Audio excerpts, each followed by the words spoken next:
এটা ঢাকার যাচ্ছি দেখে শুনে যাস, আর মুই যে শুনু ঢাকার বেলে মানচক খুন করে তো হয় ওগুলা কিন্তু তুই কান দিস না। আর সকাল সকাল খাওয়া দাওয়া ঠিক মতো করিস, আর ডিউটিতে ভালো বনে যাস, যা ডিউটিতে কিন্তু ভালো করে যাস। ঠিক আছে বাবা।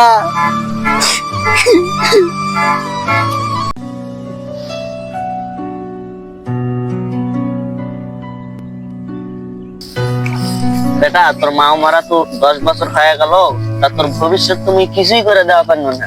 আর মুই যত কষ্ট করে তো মুই লেখাপড়া শিখানু, তা সরকারি চাকরিটাও তো ভাগ্যে জুটলো না। আব্বা এটা কথা কি বুঝছেন, আল্লাহর উপর ভরসা রাখো, ইনশাল্লাহ একদিন সফল হমই। তুই ঠিকই কইছিস বেটা, আল্লাহর উপর সে ভরসা রাখি, কি হয় দেখা যাবে। আমার ব্যবসাটাই মনে হয় বন্ধ হয়ে যাবে। এতদিন গ্রামের পোলাপানদের ঢাকা শহরে দালালি করে পাঠাই দিতাম, এখন তো আর কেউ ঢাকা শহরে যাইতেই চায় না। দেখি দুই একটা পোলাপান রে দালালি কইরা ঢাকা শহরে যদি পাঠাই দিতে পারি, ওই জানি পাই একটা বোকাচোদা পোলাপান। আসসালামু আলাইকুম রিপন ভাই। বাপ বেটা তো দুইজনে ভালোই কৃষি কাজ করতেছেন, তো বেটার একটা ভালো চাকরি আছে, নিয়ে দিবেন নাকি? ওয়ালাইকুম আসসালাম সোহেল ভাই। তা বাপ্পাটা কৃষি কাজ করবো না? বেটাক তো আর লেখাপড়া কম শিখাইলাম না, বেটার তো সরকারি চাকরিটাও নিয়ে দিতে পারলাম না। তা আপনি একটু দেখেন ব্যবস্থা করে চাকরি হয় কি না। হ্যাঁ ভালো একটা চাকরি আছে, মাসে 30-40 হাজার টাকা স্যালারি। আমি আজকে ঢাকায় যাইতেছি, আপনার পোলারে কাল সকালে আমার কাছে পাঠাই দিন, আমি ব্যবস্থা করে দিমুনি, মনে করে পাঠাই দিন। এটা ঢাকার যাচ্ছি দেখে শুনে যাস, আর মুই যে শুনু ঢাকার বেলে মানচক খুন করে তো হয় ওগুলা কিন্তু তুই কান দিস না। আর সকাল সকাল খাওয়া দাওয়া ঠিক মতো করিস, আর ডিউটিতে ভালো বনে যাস, যা ডিউটিতে কিন্তু ভালো করে যাস। ঠিক আছে বাবা।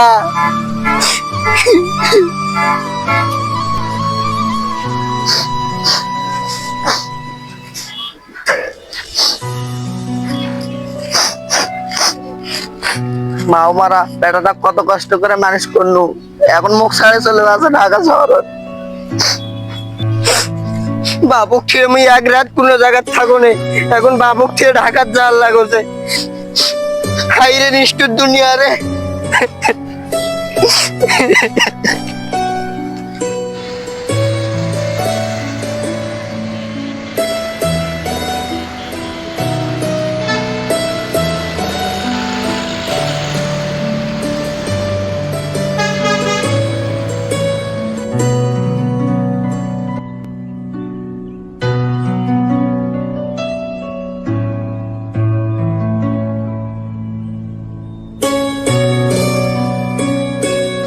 আঙ্কেল তো আমাকে এই জায়গাতে আসতে কইছিল, আঙ্কেলেরও তো দেখা পাওয়া যাইতেছে না। ঢাকায় রাস্তা গলি বাসা কিছুই আমি চিনতে পারি না, দেখি ফোন ধরে কিনা। আপনি যে নম্বরে কল করেছেন তা এই মুহূর্তে ব্যস্ত আছে। নাম্বার ব্যস্ত ব্যস্ত বলতেছে কেন? আপনি যে নম্বরে কল করেছেন তা এই মুহূর্তে ব্যস্ত আছে। নাম্বারটি সুইচ অফ। এখন ব্যাপার তো আমি কিছু বুঝতে পারতেছি না, আবার প্রতারকের পাল্লায় পড়লাম নাকি আমি ঢাকা শহরে এসে? আমি তো কিছুই চিনি না, এখন কি করি, কই যাই? রাত্রেও আমি কিছু খাই নাই, দেখি সামনে আগায়া চার দোকান টোকান আছে নাকি।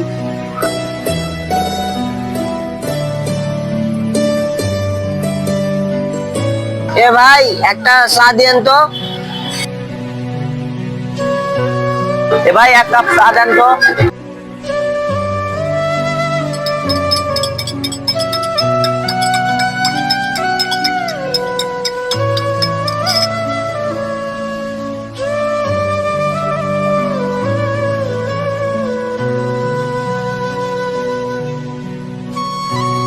আজকে একটা ভালোই ধান্দা পাইছি, এটা আজকে মারে দেওয়ার লাগবে।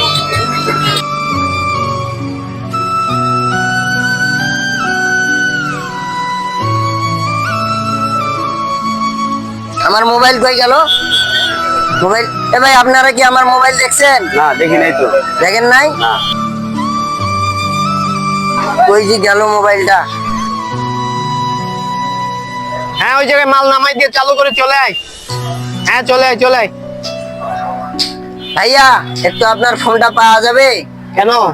আমার চা খাইতে বসে ফোনটা হারিয়ে গেছে, একটু ফোন দিতাম। দেখে শুনে চলবা না মিয়া। ঠিক আছে ভাই। আপনি যে নম্বরে কল করেছেন তা এই মুহূর্তে ব্যস্ত আছে। ব্যস্ত দেখায়। আপনি যে নম্বরে কল করেছেন তা এই মুহূর্তে ব্যস্ত আছে। ভাইয়া মনে হয় ফোনটা আর পাওয়া যাবে না, সুইচ অফ বলতেছে ফোনটা। ঢাকা শহরে আপনি নতুন নাকি? ও ভাই, ঢাকা শহরে তো নতুন, এক দালালের পাল্লায় পড়ে ঢাকা শহরে এসে আমার সব কিছু শেষ, এখন ফোনও ধরে না, আমার ফোনটাও হেরে গেল।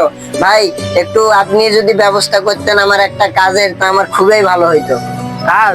কাজে একটা ব্যবস্থা হবে। আমার একটা বাজ আছে, ওই বাজে হেল্পার লাগে। তুমি কি হেল্পারে কাজ করবা? না ভাই, আমি গরিবের সন্তান, আমার যেই কাজ দিবেন আমি সেই কাজে করবো।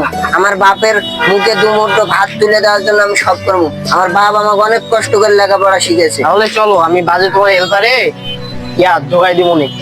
চলো। এই যে আমার বাস, দেখে শুনে কাজ করো। আর কিছু যদি তোমার প্রয়োজন হয় তাহলে আমারে বইলো। ঠিক আছে ভাই, আপনি আমার উপকার করলেন অনেক। এটাই তাহলে আমার বাড়াও। হ্যাঁ ঠিক আছে। দেখে শুনে থাকো, যাও। ও ভাই আসো আসো, আব্দুল্লাহপুর এয়ারপোর্ট মহাখালী। ও আব্দুল্লাহপুর এয়ারপোর্ট মহাখালী। ও ভাই আসো আসো। ওই ওই উস্তাদ, আব্দুল্লাহপুর এয়ারপোর্ট যাও।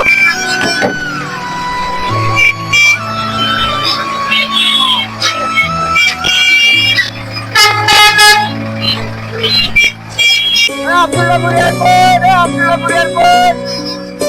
ভাড়াগুলো হাতে হাতে রাখেন, ভাড়াগুলো দেন, ভাড়াগুলো দেন। ভাই ভাড়াগুলো দেন, ভাড়া ভাড়া ভাড়া।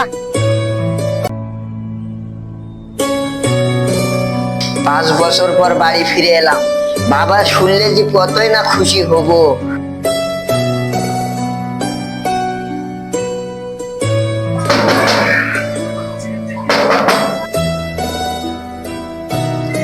কে আপনি? কি চান? রিপন সাহেব কি বাসায় নেই? না, তিনি তো 3 বছর আগেই মারা গেছেন। তো আপনি কে? আমি তো তার ছোট ছেলে, তা এখন কি করার? মারাই যখন গেছে। এই ছেলে, এই শোনো শোনো শোনো। তোমার বাবা মরার আগে 10 লাখ টাকা রেখে গেছিল। এই যে নাও তার চেক, তোমাকে দিতে বলছে। এখন আমি এই চেক নিয়ে কি করবো? বাবা তো মারাই গেছে।